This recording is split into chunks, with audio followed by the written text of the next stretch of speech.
हम लोग जो पढ़ाई कर रहे थे वो कर रहे थे फंडामेंटल राइट्स।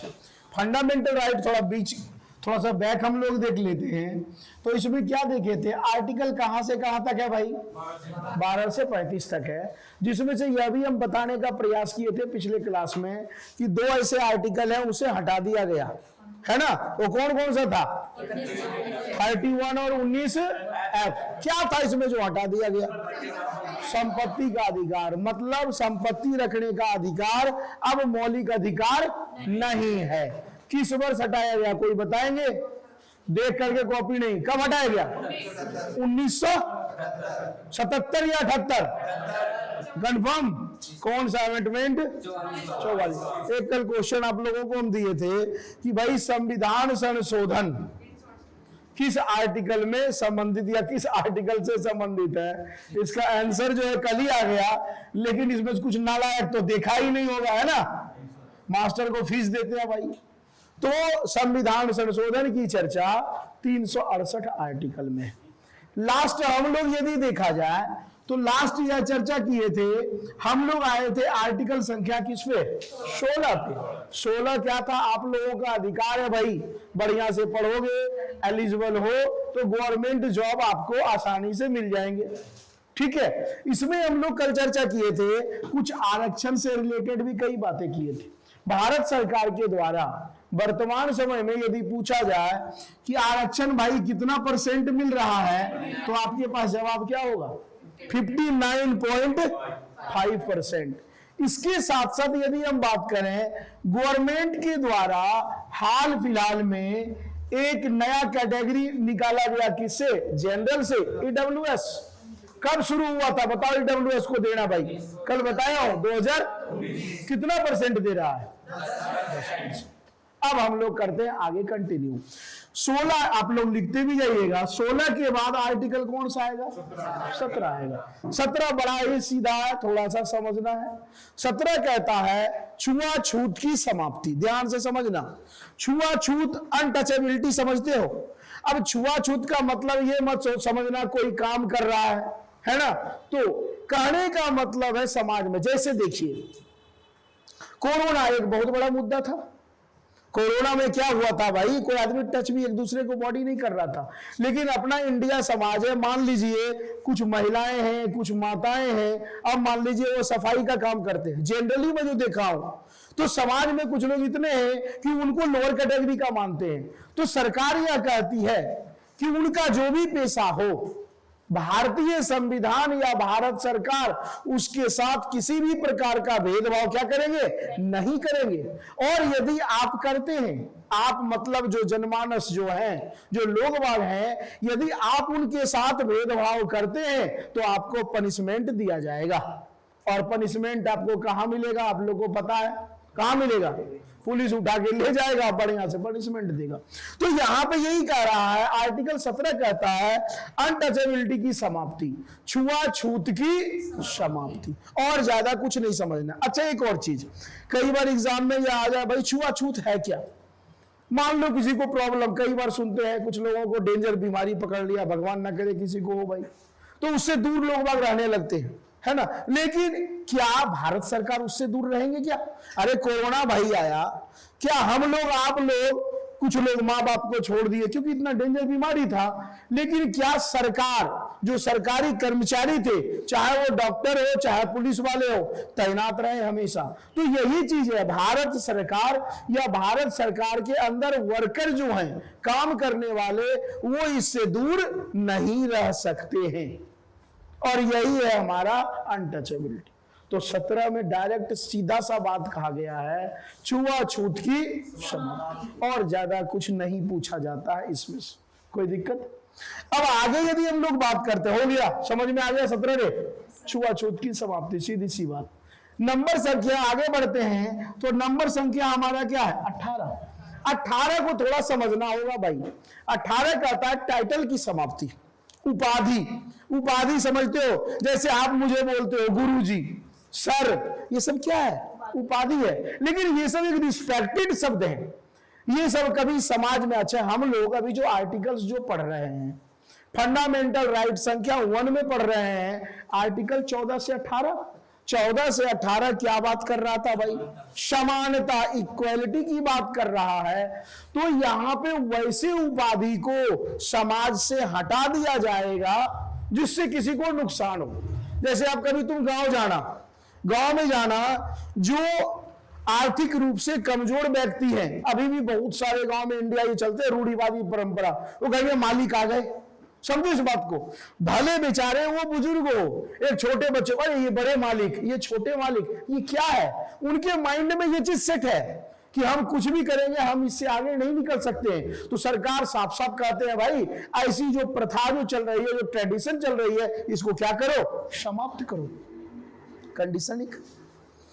भारत सरकार के द्वारा कुछ ऐसे पद हैं जो समाज की उत्थान के लिए, समाज को आगे बढ़ाने के लिए कहीं ना कहीं प्रेरित करते हैं। जैसे मान लो सेना जो अपने हैं, चाहे आर्मी में हो, चाहे बीएसएफ हो, चाहे आईटीबीपी हो, नेवी हो, जितने भी हैं वो सब अच्छे काम करते हैं, उनको बहुत सारे अवार्ड दिए जाते हैं, है ना। उनको किसी भी कंडीशन में नहीं कंट्रोल किया जा सकता। कहने का मतलब यह हुआ, कभी भी उनकी जो उपाधि है, अब मान लो परमवीर चक्र मिला, शौर्य चक्र मिलता है, बहुत सारी उपाधि है, वो क्यों दिया जाता है भाई? जो पुलिस में है उनको क्यों दिया जाता है? वो समाज के लिए एक बहुत बड़ा रक्षक है। यदि भाई बॉर्डर से हट जाए अपने पुलिस वाले तो क्या होगा? समस्याएं बढ़ जाएगी, सिंपल सी बात है। तो उनको आगे, उनको मोटिवेट करने के लिए ये सब उपाधि दिए जाते हैं। अब गांव में, अब कोई गांव में कभी जाना है ना, वहां गए, ये दरोगा साहब है, दरोगा कोई और है, उसका छोटा भाई है और दरोगा साहब। तो ये सब समाज में जो है ना कहीं गलत चीज है, गलत र्यूमर है, उसको क्लोज करने के लिए ऐसे प्रावधान किए गए हैं। कुल मिलाकर यदि हम समझें, वैसी उपाधि को सरकार रख रहे हैं जिससे समाज में किसी भी प्रकार का वाद विवाद ना हो। भारत का सबसे बड़ा पुरस्कार कौन सा है? भारत रत्न। और वर्ल्ड का सबसे बड़ा पुरस्कार कौन सा है? बताओ। अरे नोबेल प्राइज मिलता है ना। वर्ल्ड का सबसे बड़ा जो पुरस्कार है उसका नाम है नोबेल प्राइज, ठीक है। और इंडिया का सबसे बड़ा जो अवार्ड है वो कौन सा है? भारत रत्न। तो ये सब कहीं ना कहीं समाज में इक्वालिटी लाते हैं, एकजुट में रखते हैं, इसलिए ऐसे उपाधि को हटाया नहीं जा सकता है। अब एक एग्जांपल तुम्हें बताता हूं। पूर्व प्रेसिडेंट, पूर्व राष्ट्रपति प्रणब मुखर्जी बने थे, राष्ट्रपति बने थे भाई। कब से कब उनका कार्यकाल रहा, कोई बताओ? 12 से 17 तक रहा उनका कार्यकाल। 17 के बाद कौन आया भाई? रामनाथ कोविंद। क्या अभी भी रामनाथ कोविंद जी हैं क्या? कौन है अभी? द्रौपदी मुर्मू। द्रौपदी मुर्मू जी का कार्यकाल कब से शुरू हुआ है बताओ? 22 से कब तक चलेंगे? मतलब प्रणब मुखर्जी जो आए थे 12 से 17, 5 साल का कार्यकाल होता है। अगला 17 से 22, ये कब तक रहेंगे देश के राष्ट्रपति? 27 तक। प्रणब मुखर्जी जब राष्ट्रपति बने थे तो उस समय एक पद को हटाए थे। जैसे मान लो राष्ट्रपति आ रहे हैं तो कहे, जैसे 4 पहरेदार है, 2 इधर 2 इधर, तो बड़े कड़क आवाज में कहते थे महामहिम पधार रहे हैं।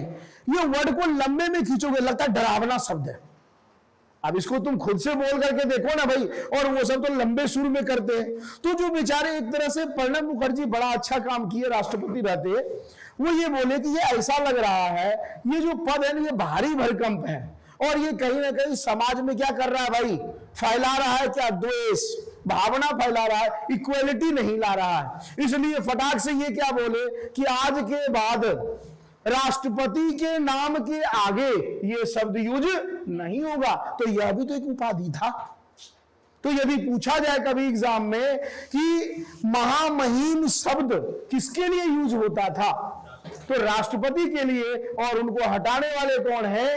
तो जो पूर्व जो राष्ट्रपति थे प्रणब मुखर्जी, इस शब्द को हटा दिए, तो उपाधि को हटा दिया। ऐसे ही एक और कहानी मैं बताता हूं। ऐसे ही कहानी राजस्थान हाईकोर्ट में चल रहा था मुद्दा। कंडीशन समझते जाना, क्योंकि कई तरह के सवाल बनते हैं। ये सब लेक्चर है, लेक्चर को समझ गए पप्पू पास, ना समझे तो जय गणेश। कहने का मतलब यह हुआ, राजस्थान हाईकोर्ट में एक मुद्दा आया था। राजस्थान, आप कभी जब जाओगे, कभी कोर्ट आप लोग गए हो? हाई कोर्ट, डिस्ट्रिक्ट कोर्ट, है ना?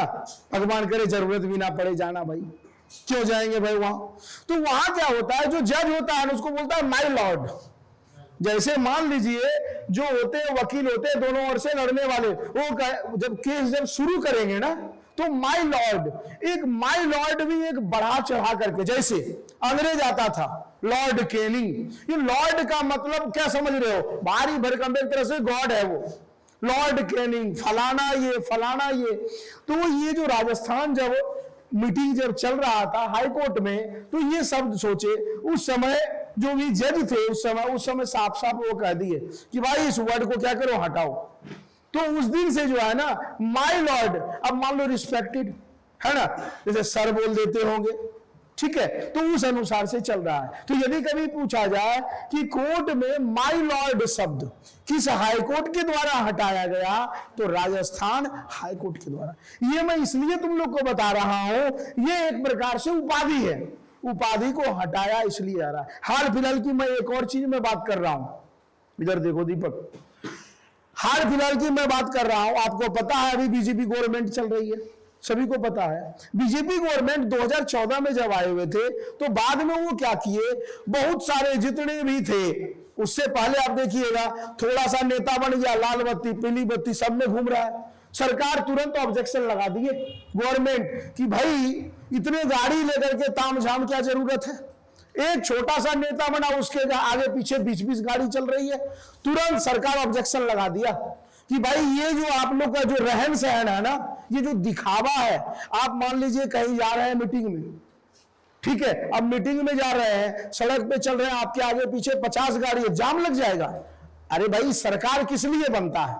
जनता की भलाई के लिए या जनता को नाश करने के लिए? जनता की भलाई के लिए। तुरंत सरकार ऑब्जेक्शन वहां पे उठा दिए, डायरेक्ट बोले कि जितने भी एमपी एमएलए हैं 1-2 गाड़ी लेकर आगे पीछे चले, तो यह उनका पद क्या हो गया, घट गया ना। तो ये सब कहीं ना कहीं समाज में आज एक और चीज, जैसे मान लो कोई नेता आ जाता है, जनरली क्या होता है, अरे नेताजी आए, क्यों ऐसा करते हैं? नेताजी आए, सरकार तो यही कहते हैं, वो आप लोग उसको चुने हैं, और जब आप लोग भाई चुने हैं तो किस काम का भाई? तो पद की गरिमा जितनी बनी रहनी चाहिए उतनी ही बनी रहेगी, नहीं तो आर्टिकल 18 के जरिए क्या कर दिया जाएगा, उसके जो भी टाइटल है उसको हटा दिया जाएगा। वैसे ही टाइटल हटाया जाएगा जिससे समाज में कहीं ना कहीं क्या होता हो, नुकसान होता हो, रिवॉर्ड फैलता हो, कोई दिक्कत। तो सेना में कभी भी नहीं हटाए जाएंगे। और जो कुछ है जैसे भारत रत्न, पद्मश्री, पद्म भूषण, खेल रत्न अवार्ड बहुत सारे मिलते हैं। तो समाज में एकता लाने के लिए जो चीज चाहिए वो उपाधि रहेंगे, अन्यथा उसे हटा दिया जाएगा। कंडीशन नंबर 2, अब मान लो इसमें से किसी व्यक्ति कोई बढ़िया काम किया और अमेरिकन गवर्नमेंट उसे अवार्ड देना चाहता है, तो क्या जाएगा और ले लेगा क्या? जब भी हम विदेश जाएंगे किसका परमिशन चाहिए? भारतीय संविधान आप लोग को एक वीडियो में आप लोग के क्लास में मैं पढ़ाया हुआ हूं, 51 आर्टिकल 51 डीपीएसपी में राज्य के नीति निर्देशक तत्व, वो क्या कहता है? अंतरराष्ट्रीय शांति, इंटरनेशनल रिलेशन। जब भी हम कोई देश जाएंगे तो उसके लिए क्या चाहिए? वीजा, पासपोर्ट, कुछ ना तो कुछ चाहिए भाई। और वीजा पासपोर्ट में मुहर किसका होता है? भारत सरकार का। तो यदि हमें मान लो अमेरिकन गवर्नमेंट, ऑस्ट्रेलियन गवर्नमेंट उपाधि के लिए हम लोगों को यदि बुला रहा है तो पहले परमिशन भारत सरकार का चाहिए। अब यहां पे पेपर में हो सकता है कि भारत सरकार तुम्हारे पास ना हो ऑप्शन, तो राष्ट्रपति होगा। राष्ट्रपति के परमिशन के बिना कोई भी उपाधि, विदेशी उपाधि हम लोग ले नहीं सकते, कोई दिक्कत। तो आज हम लोग यहां पे यदि देखा जाए तो कहां से कहां आर्टिकल पिछले क्लास में भी देखे थे, फाइनली हम लोग क्या देख लिए भाई? 14 से 18 एक सेक्शन हमारा कंप्लीट हो गया जो क्या कहता था? समानता का अधिकार। 14 में क्या देखे? कानून के नजर में सब बराबर होगा। 15 में क्या देखे भाई? भेदभाव नहीं होगा, ये सिर्फ यूज कौन करेगा? इंडियन करेगा। 16 में क्या देखे? जॉब को लेकर किसी भी प्रकार का भेदभाव नहीं हो सकता है। 17 अभी जस्ट हम लोग देखे हैं और 18 अभी आपको जस्ट हम बताएं, कोई दिक्कत यहां तक?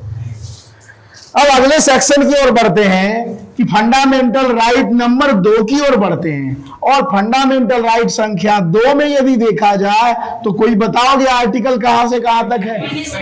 19 से क्या है? 22 या 23? कंफर्म? तो 19 से 22 है। अब सवाल अगला बनता है कि भाई इसमें क्या पढ़ेंगे? साफ साफ लाइन लिखा हुआ है, फ्रीडम, स्वतंत्रता का अधिकार। अब एक चीज माइंड में आप सेट कर लीजिएगा, मैं पहले ही बता दिया हूं, बात क्या कर रहा है भाई? स्वतंत्रता का अधिकार। अब एक चीज बताओ, यहां पे मैं एक कहानी बताता हूं, तुम्हें समझ में आएगा। ऐसे ही याद रखा था, मैं भी कहीं से देखा हूं। स्वतंत्रता का अधिकार को लेकर जैसे चुटकुले हैं। जनरली क्या था, एक मरीज था, पेशेंट, बंगाल का रहने वाला, ठीक है। डॉक्टर के पास गया भाई। अब डॉक्टर के पास गया तो डॉक्टर क्या सलाह दिया? भाई तुम रोजाना टहलो, ठीक हो जाओगे, व्यायाम करो। उसके बाद 1-1.5 साल के बाद वो मरीज फिर फोन करता है, किसके पास? डॉक्टर के पास। और डॉक्टर से कहता है, डॉक्टर साहब ये बताइए, मैं टहलते टहलते जो है ना बंगाल से पाकिस्तान बॉर्डर पे आ गया हूं, तो बताइए मैं पाकिस्तान जाऊं या ना जाऊं? समझ में आ गया ना? तो ये एक आजादी की मैं बात कर रहा हूं। तो हमें आजादी दी गई है घूमने के लिए, रहने के लिए, घर बनाने के लिए। अब हम लोग पाकिस्तान में घर बना सकते हैं क्या? नहीं ना। तो आजादी का जो दायरा हमारा स्वतंत्रता का होगा वह लिमिट होगा या अनलिमिट होगा? लिमिटेशन होगा। तो आजादी का जो दायरा है, स्वतंत्रता का जो दायरा है, वह लिमिट में होगा। कोई दिक्कत यहां तक? अब बात करते हैं हम लोग आर्टिकल 19। काफी बड़ा 19 आर्टिकल है और बहुत सारे सवाल इसमें बनते हैं डायरेक्ट। 19 कहता है, 19 में यदि देखा जाए तो देखो 19 2 भागों में बटा हुआ है। एक क्या है हमारा 19 1 और दूसरा क्या है 19 का 2। कोई दिक्कत? 19 1 में हम लोग पढ़ेंगे कई चीज, ए से लेकर जी तक। ए में क्या है, बी में क्या है, सी में क्या है, ऐसे पढ़ेंगे। 19(1) जहां हमें क्या दे रहा है, तो हमें क्या दे रहा है भाई? फ्रीडम दे रहा है। वहीं ये क्या कर रहा है 19(2) यदि हम लोग इसका मिसयूज करेंगे तो 19(2) के जरिए क्या हो जाएगा? बैन लग जाएगा, प्रतिबंध हो जाएगा। कोई दिक्कत? 19(1) हमें क्या कह रहा है? जो जरूरत है, जो यूज का चीज है, आप उसे यूज कीजिए, लेकिन यदि आप उसका मिसयूज करते हैं तो कौन सा कानून लग जाएगा भाई? कौन सा आर्टिकल? 19 का 2 एक्टिव हो जाएगा और फिर वही पुलिस वाले ससुराल लेके चले जाएंगे उठा करके। अब एक एक करके देखते हैं। यहां तक क्लियर है? नोट कर लिया रे। 19(1) आजादी देगा और 19(2) क्या करेगा? प्रतिबंध। चीजों को ध्यान से समझना भाई। अब बात कर रहे हैं हम लोग, देखो एग्जाम में क्या होता है, हो सकता है डायरेक्ट तुम्हारे एग्जाम में दे दिया जाए 19, या भी दे दे आर्टिकल 19 में है या 19(1), बात एक ही है। 19(1) हो या 19 हो, बात एक ही है। इसमें यदि देखा जाए ना तो इसके अंदर कई आर्टिकल्स छोटे छोटे हैं, जैसे ए, बी, सी, डी, ई, एफ और जी। 7 हो गया? 7 हुआ या नहीं हुआ? अरे इसके अंदर 7 हो गया ना। 7 में से कल हम एक बता दिए थे 19(f) क्या बताए थे? संपत्ति के अधिकार। तो ये तो भाई समाप्त हो गया। अब इसमें क्या है, इसको देखो। इसमें पहले मैं लिख दूं, उसके बाद समझा दूं। पहला ये कहता है अभिव्यक्ति की स्वतंत्रता। चला दो पंखे कुछ देर चला दो। अभिव्यक्ति की स्वतंत्रता। क्या हुआ? दूसरा यदि हम लोग देखो, इधर देखो, पहला हो गया अभिव्यक्ति की स्वतंत्रता। दूसरा कह रहा है, यदि देखा जाए तो दूसरा मुख्य रूप से कह रहा है सम्मेलन। तीसरे की बात करें तो कह रहा है संघ। चौथे की बात कह रहा है प्रचार। पांचवें की बात कह रहा है निवास। और छठे की बात, छठा तो समाप्त हो गया भाई। छठे में क्या था? संपत्ति का अधिकार। यहां लिखना ही कोई औचित्य नहीं है। और 7वें की जो बात कर रहा है वो कह रहा है निवास, व्यवसाय।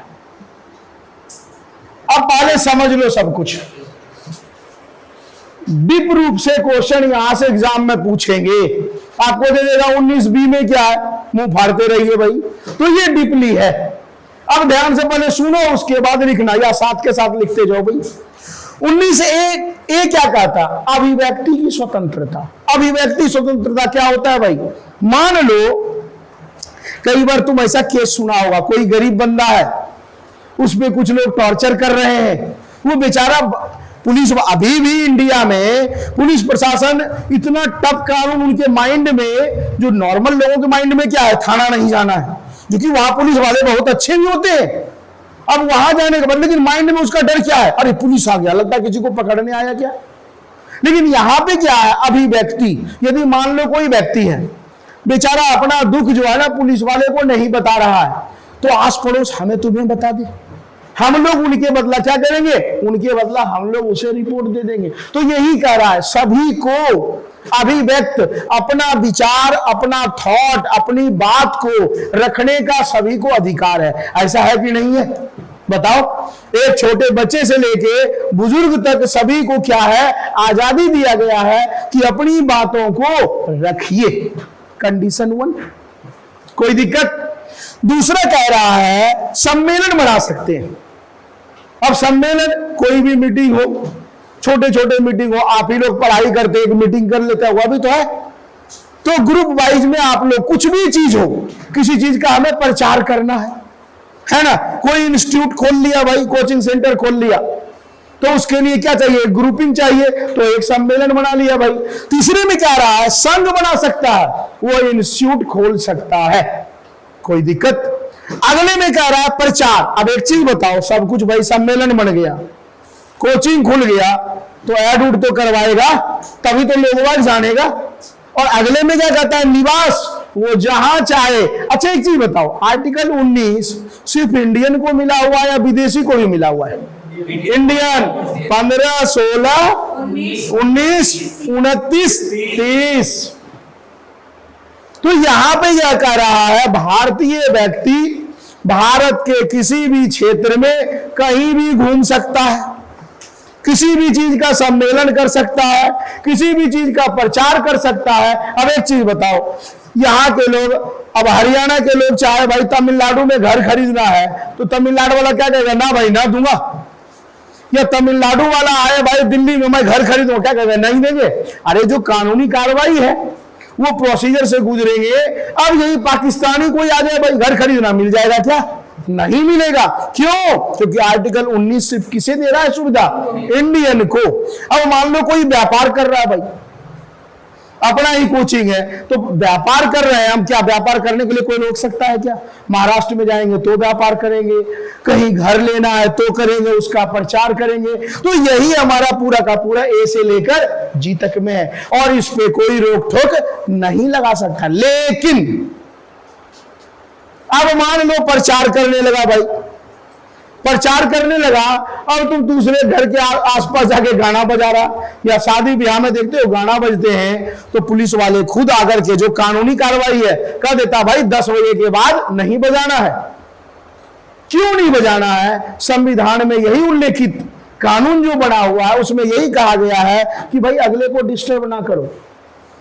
आजादी हमें कैसा चाहिए, जिससे दूसरे को परेशानी ना हो, या दूसरे को परेशानी हो वो आपको आजादी मिले, नहीं, कभी नहीं।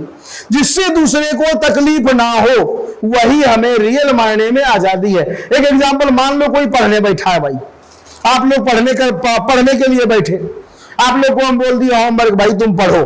एग्जाम्पल जितना देंगे उतना ज्यादा क्लियर होगा, और कोई मैटर नहीं है। अब पढ़ने के लिए बैठे, अब ये जो है अपना राहुल पहलवान, अब राहुल जो है ना पढ़ने लगे, गाना गाने लगे, फलाना फलाना फलाना फलाना फलाना। ये पढ़ाई है, ये पढ़ नहीं रहा है, दूसरे का नाश कर रहा है, ये कानून का उल्लंघन किया। अब जब कानून का ये उल्लंघन किया, तो यहां का इंचार्ज क्या सजा देगा, लठ, बढ़िया से तोड़ाई इसकी होगी। अरे यही तो होगा। अब एक चीज बताओ, अब यही सपना वाले पढ़ने बैठी, कॉमन सी चीज, हंसने की इसमें बात नहीं है।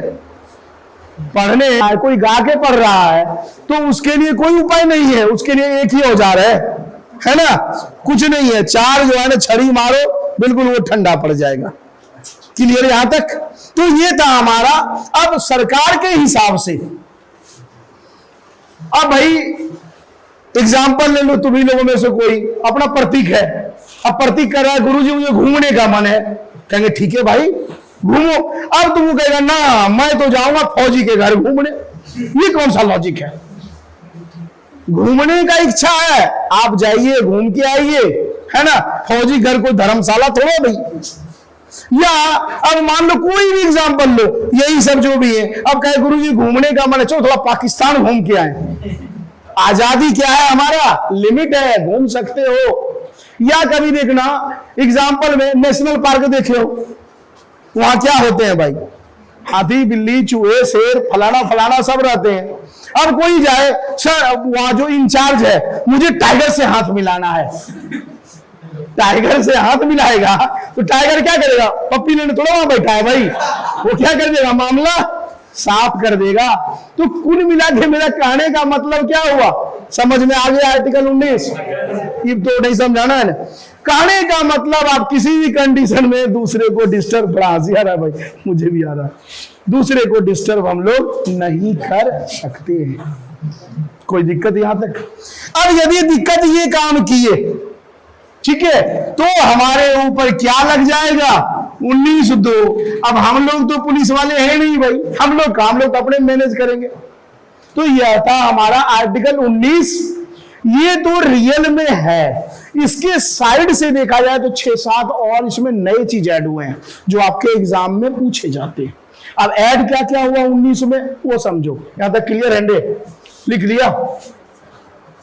अब यहां पे क्या क्या पढ़ेंगे, इसमें पढ़ेंगे अभी जस्ट हम लोग क्या पढ़ेंगे, आरटीआई। दूसरा क्या पढ़ेंगे, आरटीई। तीसरा पढ़ेंगे हम लोग मीडिया को जो आजादी दी गई है। चौथा बड़े पैमाने पे झंडा फहराने की आजादी। इसीलिए मैं बता रहा हूं आर्टिकल 19 अपने आप में बहुत बड़ा है। तो सीधा बुक में पढ़ेंगे, सीधा एक लाइन में लिखा हुआ है अभिव्यक्ति की आजादी। और आज के डेट में पेपर काफी डीप से लॉजिकल क्वेश्चन पूछते हैं। जैसे मैं तुम्हें एग्जांपल बता दिया, अब कोई एग्जांपल दे दे भाई, ऐसे ही दे दे कि एक बच्चा भाई घूमने जा रहा है, वो भारत से पाकिस्तान चला गया, तो बताइए किस आर्टिकल का उल्लंघन हुआ, है ना? तो 19 का उल्लंघन हुआ, उसके लिए कौन सा लगेगा, 19(2), उस पर लागू हो जाएगा। क्लियर है यहां तक? अब यहां पे यदि देखा जाए इसकी चर्चा, एक और एग्जांपल बड़ा अच्छा आ गया। जैसे मान लो इमरजेंसी लगता है, इमरजेंसी समझते हो, आपातकाल, है ना? अब आपातकाल लगे, पाकिस्तान और हिंदुस्तान के बीच लड़ाई भाई हुआ 1971 में, हुआ या नहीं हुआ? और कई बार हुआ, आए दिन होते रहता है। अब वहां पे उधर से भी गोली चल रहा है, इधर से भी गोली चल रहा है। अब कुछ बच्चा बोले कि मैं देखने जाऊं कैसे गोली चलाता है ना? तो वहां पे जो है ना, वहां पे सरकार तुरंत क्या करेंगे, कहेंगे ना भाई तू चल कहीं और, तुम्हें ले चलता हूं। अब यहां देखो, अब यदि बात करते हैं तो पहला अपना क्या है भाई, आरटीआई। बहुत ही इंपॉर्टेंट है, ध्यान रखना। मैं आपको बता देता हूं, इसका फुल फॉर्म सभी को पता है ना, राइट टू इंफॉर्मेशन, सूचना का अधिकार। ये कहानी है, कहानी शुरू हुई थी राजस्थान से। यदि पूछा जाए आपके एग्जाम में कि आरटीआई की डिमांड, गप्पे कम, आरटीआई की डिमांड सबसे पहले किस राज्य में देखने को मिला, तो राजस्थान। कोई दिक्कत? राजस्थान की यदि हम बात करें तो एक जगह है जिसका नाम है, क्या नाम है, कोई बताएंगे? क्या है?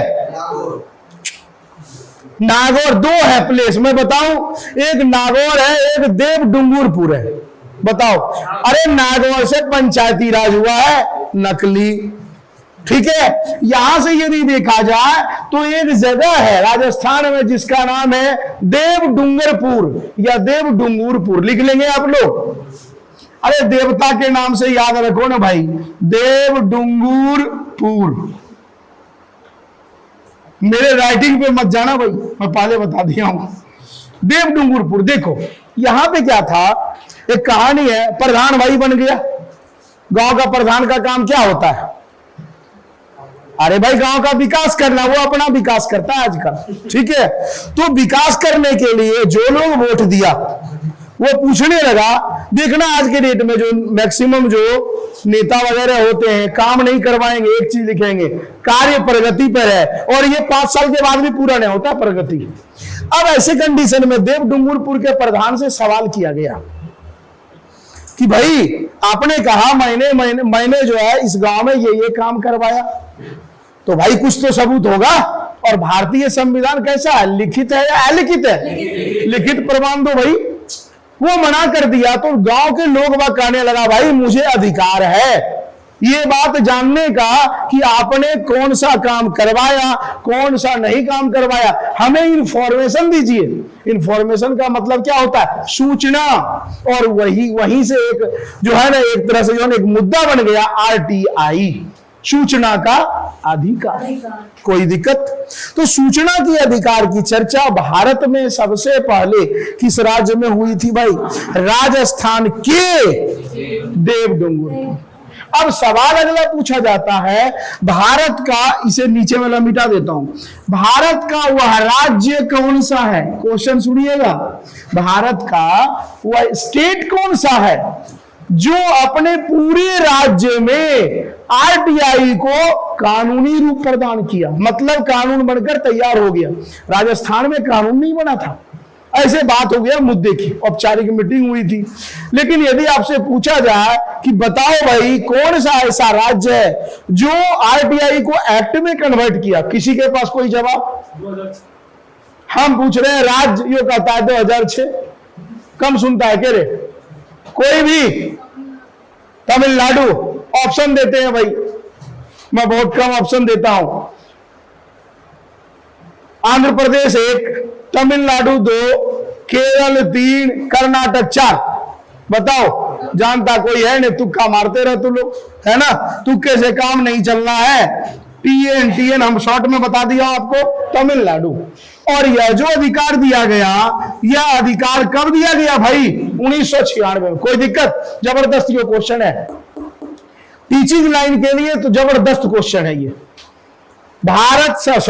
किस राज्य के द्वारा RTI को एक्ट में कन्वर्ट किया गया? तो राज्य कौन सा होगा?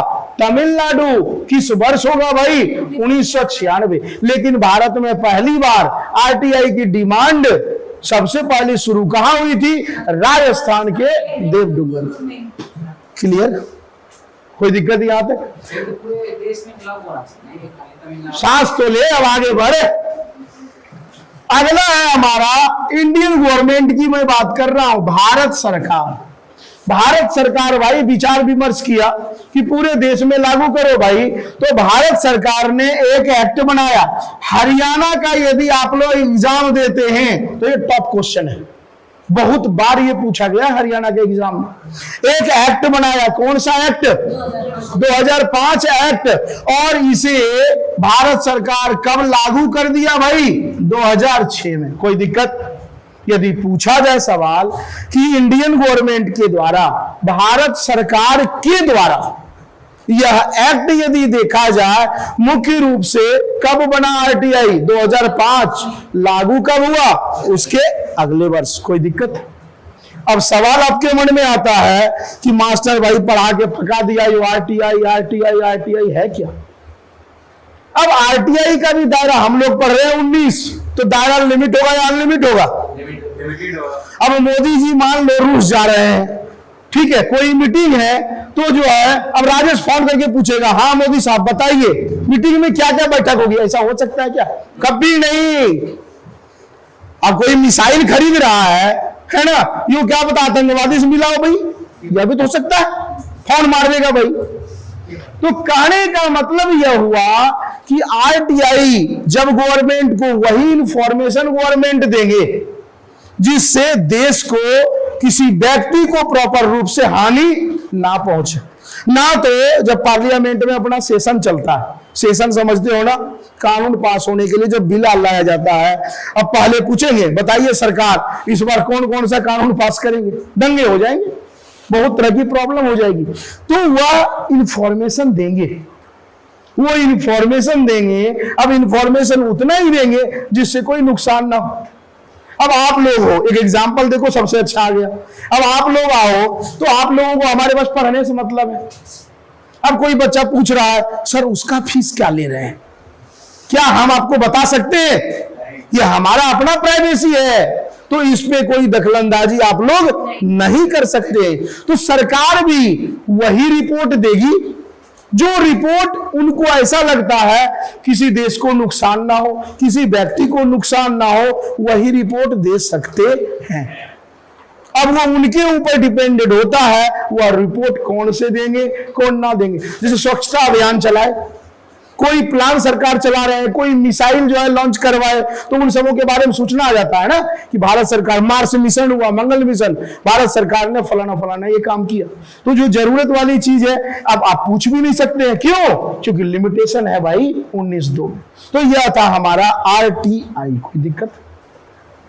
तो आरटीआई इनडायरेक्ट रूप से किसमें है? इनडायरेक्ट रूप से आर्टिकल 19 में ही है। क्या समझ क्या होगा? कोई नहीं, चलने दो भाई, आगे बढ़े। 19 को कम से कम समाप्त करो, आज लिखते जा रहे हो रे। अब यदि देखा जाए तो दूसरा अपना आता है भाई आरटीई। आरटीई का full form right to education. अक्सर तुम लोग सुनते हो कि भाई मेरा नंबर कट गया, इतना नंबर देना था इतने दिया, तो इसके लिए अलग से एक सेक्शन बनाया गया एजुकेशन कि भाई मेरे नंबर कम आए तो करो भाई आरटीई। तो यह जो आरटीई बना था वह एक्ट कब बना था भाई? 2009 में। और ये रियल रूप से वर्किंग कब से करने लगा? 2010। अब मान लो आरटीई समझते हो एजुकेशन, अब ऐसा नहीं किसी का आप निकाल लेंगे, बताओ भाई फलाना कौन कितना पढ़ा हो, कोई मतलब नहीं। आपके नंबर यदि कमा रहे हैं है ना, तो आप आरटीई लगा करके, आपको लग रहा है ना भाई मेरा 80% नहीं मेरा 85% आना था और आपको कंफर्म है आप, तो आप क्या करेंगे? आरटीई लगाएंगे और उसके जरिए आपका रीचेक कॉपी होगा, फिर नंबर बढ़ेगा। तो यह है हमारा आरटीई। ये जरूर रखना 2010 है ना, और ये मुद्दा तो आए दिन चलते रहता है भाई। क्लियर? यहां तक आगे की ओर बढ़ते हैं। हालांकि ध्यान रखना, गप चीज में बार बार बोल रहा हूं, सभी जो अधिकार होंगे उसका दायरा क्या होगा? सेम लिमिट होगा। क्यों? क्योंकि सीमित यदि नहीं होगा तो नुकसान होगा भाई। क्योंकि मैं बता दिया हूं, अब लोग ना होता तो लोग बाग ऐसे अमेरिका चल जाता घूमने के लिए। तो दायरा जो है ना लिमिट है। अब आगे की यदि बात करते हैं तो अगला है हमारा क्या है? झंडा फहराने की आजादी। अब देखिए मैं आपको दोनों चीज क्लियर कर देता हूं। जब देश अपना आजाद हुआ, जब से हम लोग जन्म लिए, जितने भी आए सब देश के वासी हैं, सभी को झंडा फहराने का अधिकार है। लेकिन आप खुद देखो, आज से 10 साल 20 साल 25 साल 30 साल 40 साल पहले जाओ तो पब्लिक प्लेस पे झंडा फहराए जाते थे। स्कूल हो गया, कॉलेज हो गया, कोई चौराहा है, कोई सामुदायिक भवन है, ऐसे जगह पे। लेकिन सरकार ने भाई एक कानून बनाया। वह सरकार देखिएगा वह कानून कब बनाया? 2005 एक्ट, और इसे भी लागू कब कर दिया? 2006 में। ये बोले सरकार, सुप्रीम कोर्ट यह बोले कि भाई जितने भी इंडियन है सभी को तो है झंडा फहराने की आजादी, सभी को है ना भाई। तो इसी कारण से दे दिए बड़े पैमाने पर भारत के हर व्यक्ति फ्लैग को फहरा सकते हैं। बड़े पैमाने पर जो एक्सटेंड किया गया, बढ़ाया गया, वो एक कानून बना, कब बना? 2005 में, और कह दिया कि भाई हर जगह। आज के डेट में अभी हम लोग जो रिसेंटली गवर्नमेंट के द्वारा हम लोग भी आजादी का कौन सा महोत्सव मनाए थे? हर जगह है 75वां, यही है ना, 75 नंबर का आजादी का महोत्सव हम लोग मनाए थे। तो घर घर एक अभियान चला था। क्या चला था बताओ? घर घर झंडा होना चाहिए। और इससे क्या हुआ? कहीं ना कहीं हमारा लगाव देश प्रेम की ओर बढ़ा। लेकिन सरकार यह भी कहते हैं, अब एक चीज बताओ, झंडा फहरा दिए भाई, झंडा फहराने का नियम क्या है? सूर्यास्त होने से पहले आप उसे उतार दीजिए। यही जो रूल रेगुलेशन होता है। झंडा कहीं जो है ना कवर में कहीं नहीं फहरा जाता है। झंडा कहां फहरा जाता है? खुले आसमान में।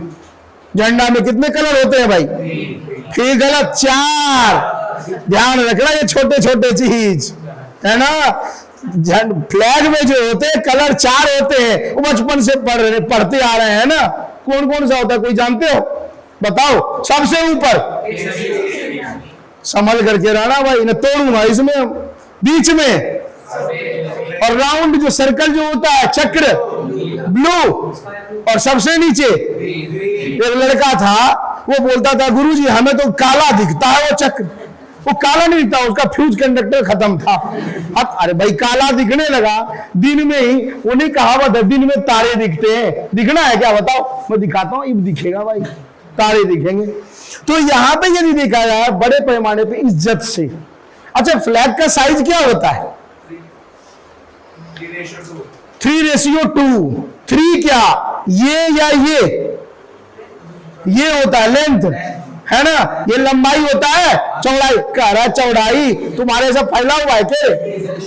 तो ये 3, ये 2। जब भी फ्लैग बनेगा इसी में बनेगा। यदि मान लो ये लंबाई यदि 3 है तो ये क्या होगा? 2। यदि ये 6 है तो ये कितना होगा? 4। उसी से बढ़ता जाएगा छंड बंडी। अब मान लो ये चीज है, कोई 9 है, ये लंबाई 9 है, तो नीचे क्या होगा? 6। ये होता है रेशियो, वो अलग मैटर है, कुछ लोग ऐसे कर देते हैं।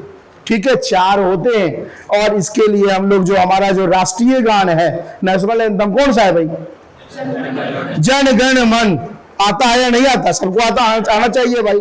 ठीक है, कितने समय में गाया जा सकता है? 52 सेकंड। जानते हो तुम लोग जन गण मन जो है, जो राइटर है, जो लिखने वाले, वो कौन है? रविंद्रनाथ है। बहुत जानते हो तुम। अच्छा, ये एक और देश के लिखे हैं, उस बांग्लादेश के जो लिखे हैं उसका नाम क्या है? के शो कर रहा है, अमार सोनार। और अपना राष्ट्रीय गीत कौन सा है? वंदे मातरम। अच्छा, इसकी कौन है भाई राइटर? कंफर्म? बंकिम चंद्र चटर्जी, है ना? तो ये सब चीज थोड़ा थोड़ा, ये सब जनरल जीके है, ये सब याद। कहाँ थे हम लोग? झंडा फहराने। इसका मतलब ये नहीं इससे पहले नहीं था, इससे पहले भी था, लेकिन बड़े पैमाने पर अधिकार दिया गया। एक और क्या बता रहे थे? मीडिया। मीडिया को भी पहले आजादी कम दी गई थी, अभी देखते हो ना, है ना? मीडिया ज्यादा जो है ना, ज्यादा एक्टिव हो गए। अब मीडिया का मतलब न्यूज चैनल ही मत समझना। हम लोग मोबाइल पे व्हाट्सएप खेलते हैं ना, कहीं कुछ और भी मैसेज कोई लोग भेज देता है, तो ये जो मैसेज वगैरह भेजते हैं, तो ये सब भी क्या है? मीडिया है। चाहे वो फेसबुक हो, चाहे बहुत सारे हैं। तो मीडिया को भी बड़े पैमाने पे आजादी कब दी गई भाई? एक्ट कौन सा होगा? 2005 एक्ट। और लागू कब होगा? कितना इजी है देखो। एक हमारा क्या था? आरटीआई, दूसरा हमारा क्या था? मीडिया, तीसरा हमारा फ्लैग है। ये तीनों का एक्ट एक ही है। वो क्या है भाई? 2005 एक्ट। और लागू होने का जो ईयर है क्या है? 2006। कोई दिक्कत? ये था हमारा आर्टिकल 19। अब पूछो, यदि आर्टिकल 19 में कोई डाउट है, सवाल दे दो, मैं पूछते जाओ। बताओ, कुछ ऐसा लगता हो ऐसे नहीं, ऐसे होना चाहिए, ये नहीं, ये होना चाहिए, क्योंकि इतने लंबे तरीके जो है ना। अब यदि कोई डाउट है फटाक से पूछो 2-3 मिनट में। तमिलनाडु में जो था वो एक्ट लागू हुआ, प्रेसिडेंट की साइन किसको हुआ था? ये बताऊं शायद, क्योंकि वो तो तमिलनाडु में हुआ था। अच्छा अच्छा। अच्छा, तुम्हारे घर में कोई कानून लागू हुआ, तुम करेगा या तुम्हारे दादाजी करेंगे? पहले बात सुन, पहले मेरी बात। तुम्हारे घर में, हाँ, थारे पिताजी करेंगे। तुम्हारे घर में कानून लागू होगा, सीनियर कौन है? पापा से ऊपर कौन है? बस उन्हीं का तो मोहर लगेगा। स्टेट का मोहर कौन लगाएगा? अरे स्टेट में कानून पास कौन कराता? सेंट्रल में कानून का सिग्नेचर फाइनल कौन करता है? सेंट्रल में राष्ट्रपति। और राज्य का हेड कौन होता है? अच्छा, पढ़ाए अभी ने, राज्यपाल। तो वहां नहीं जाएंगे, वो तो एक स्टेट का है। स्टेट में तो फाइनल सिग्नेचर राज्यपाल का होता है, गवर्नर का। स्टेट में 1996 तमिलनाडु। बाकी आज इतना ही, हम लोग नेक्स्ट क्लास में मिलते हैं।